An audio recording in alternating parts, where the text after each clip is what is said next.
I mean, he'll make that 10 out of 10 times. The 3 quarters of play all in the books, and this one all but over. And thanks again for joining us. Let's see what happens here in the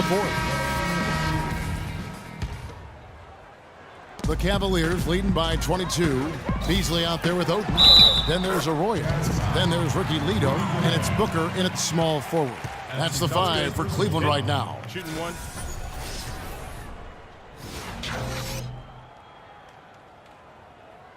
And a chance to catch up on some numbers here. The scoring breakdown for the Cavaliers. You know, one of the big stories has been the 3-ball. It's been a key part of their offense throughout the game. And I also love the way they move the basketball. Their passing has been outstanding here in the second half. Favors with the screen. Here's the screen. Hayward passes to Burke. 5 to shoot. Hood kicks to Gobert. And count the basket. He was fouled, and he's going to the line for one more. I like the fact that he led his teammate right to the ideal spot. You don't always throw it to your teammate. You throw it to where he needs to be. Johnson, he's checked in for the Jazz. Well, it seems like this is something we've said quite a bit the last few years, but now we really feel like we're in a golden age for point guards. So many point guards on so many teams are the leaders and best players on their teams. You can name a dozen all-star level point guards in the league right now. Favors with the screen. Burke kicks to Hayward. That one falls coming off Burke's feet. 23 points for Gordon Hayward. That gives him his second 3 of the half with 3 total for the game.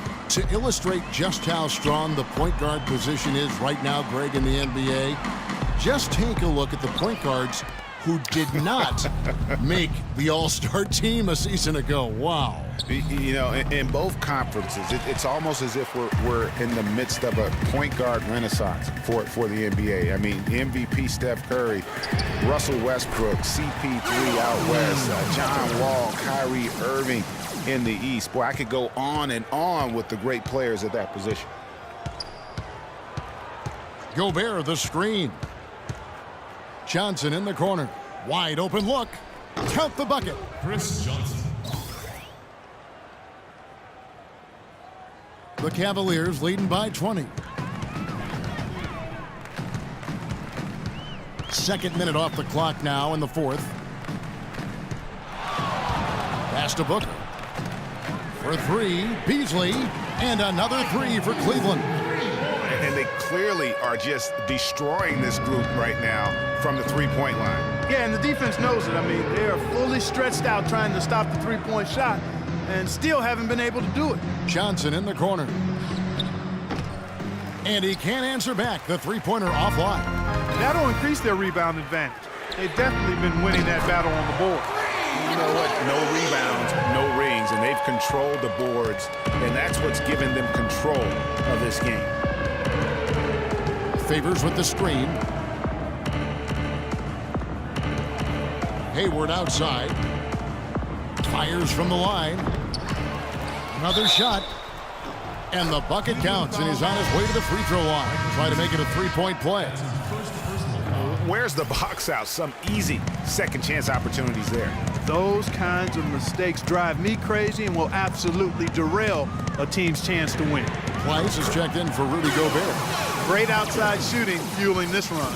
Then the D is getting bombarded. They haven't been able to slow them down the least bit. No issues on that one. Good work all around. Cavaliers are going 5 of 8 shooting as we've come down the home stretch in this final quarter. Beasley outside. Arroyo kicks to Oden. And he goes in for the dunk. And just a step ahead of the D in that possession there, making the pass. Nice assist. Johnson double teamed at the top of the key. Favors. That's good, and Johnson with the assist. And 11 points for Derek Favors. And that's his go-to move right there in the low post. Here's Arroyo. Well, with Steve Kerr and Jason Kidd both coming with no coaching experience over the last few seasons and also having success, I don't know, guys. Maybe we should throw our hat in the ring. But pretty impressive stuff. That's not for me to do. I've already determined I don't want to coach for a paycheck, even if it is a big one. You know, you look at the coaching success for both Jason Kidd and Steve Kerr, both with long playing careers, championship experience on their resumes. Steve, in fact, Clark even had some time in the front office with Phoenix. And don't forget about his broadcasting career either, Kevin. I mean, I think in both cases, though, you look at these two guys, they were able to come in and have immediate credibility with their teams and their playing experience, part of their preparation for being coaches. An open jump shot there, and their D not putting up any resistance today. And Oden sends it back. With the success they've had rebounding the basketball, they're right where you'd expect them to be, firmly in control of this game. And no doubt about it, rebounding is an effort stat, folks. They've been more determined than their opponent thus far. Pass to Wiles. 13 feet away. Will not go. This is off the front iron. Cleveland's gone to three-point range for 12 of their points in the final quarter on 4 of 5 shooting. Beasley for 3, and he gets it to go. Beasley's got a couple of three-pointers now in the fourth for the Cavs.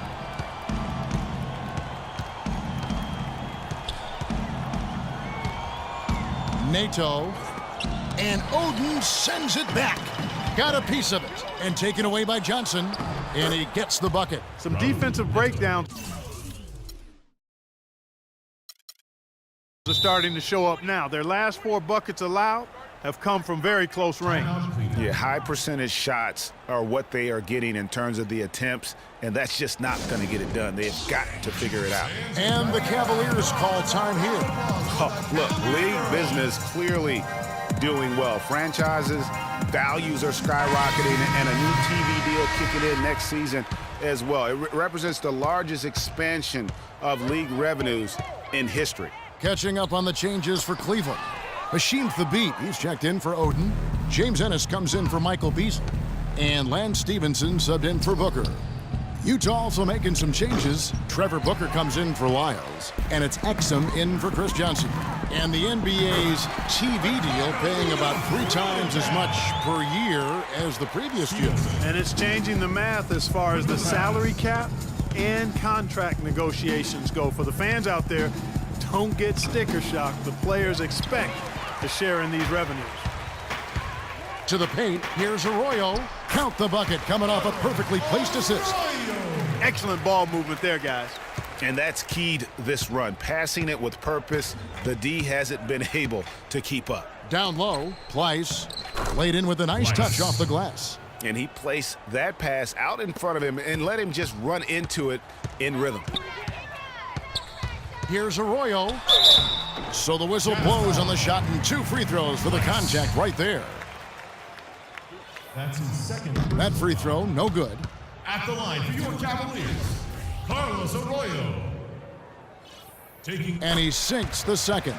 They didn't shoot it well from the line in the first half, but they've turned it around here, and it's helped them secure the lead. I mean, free throw shooting is important when you're trying to pad a lead. Feeds it to Booker. He dishes it to Ingles.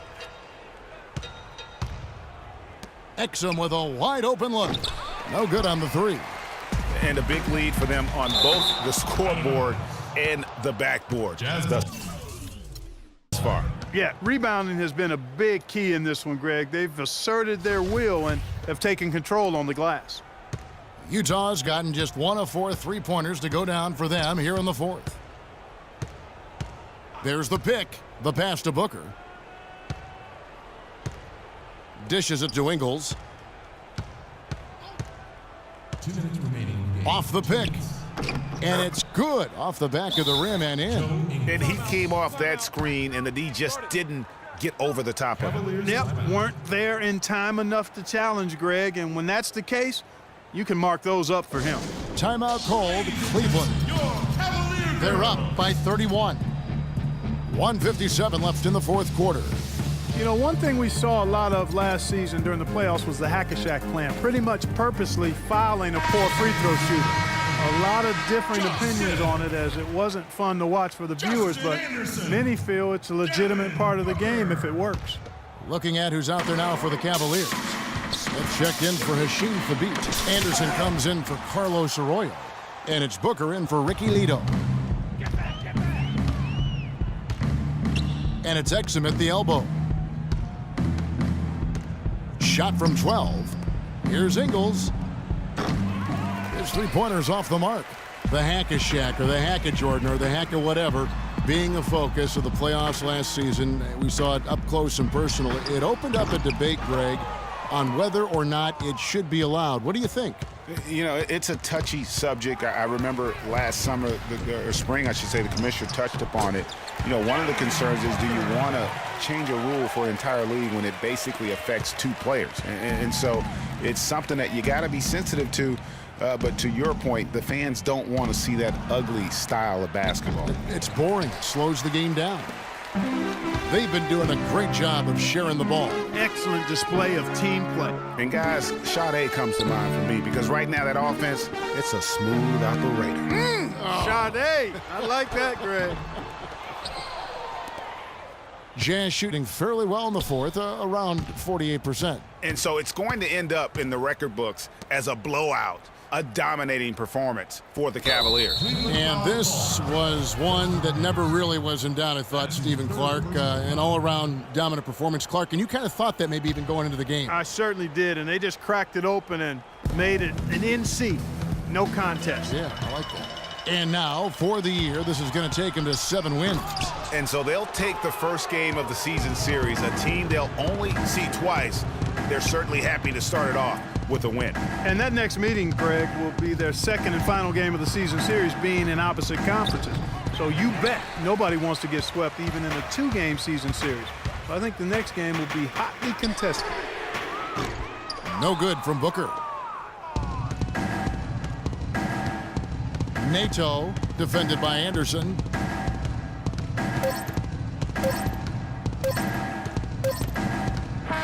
So we see the Cavaliers taking the win here. They won this game going away. They were the better basketball team, Clark, by far tonight. No question about it, Kevin. They certainly gave their fans plenty to scream and holler about. This place was rocking. It was on fire. And it only got louder as that lead got bigger. And now let's catch up with Doris Burke, who's standing by on the sideline. Doris? Josh, congratulations on the win. What elements of how the team played will you take into your next game? Just the way we was able to help each other out on the defensive end, how we was able to get out in the transition and get some easy buckets. And we just got to keep playing unselfish. We got to keep sharing the basketball and limit our turnovers, and I think we'll be okay. Josh, your team always dangerous out in transition. Thank you. Guys, back to you. Doris, thank you as always. And that about wraps it up. This is Kevin Harlan saying thanks for tuning in. And this broadcast has not ended just yet, as we've got the award-winning Ernie Johnson standing by here for the postgame show. The 2K Sports postgame show.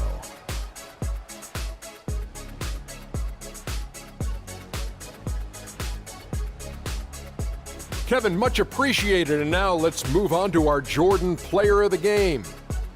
Just a sensational performance on a lot of levels, Ernie. Too many levels to talk about. Man, in some game, he's in the background. He doesn't get the chance to be the star of the show, but not tonight. He's the star tonight. Put him on the Hollywood Walk of Fame.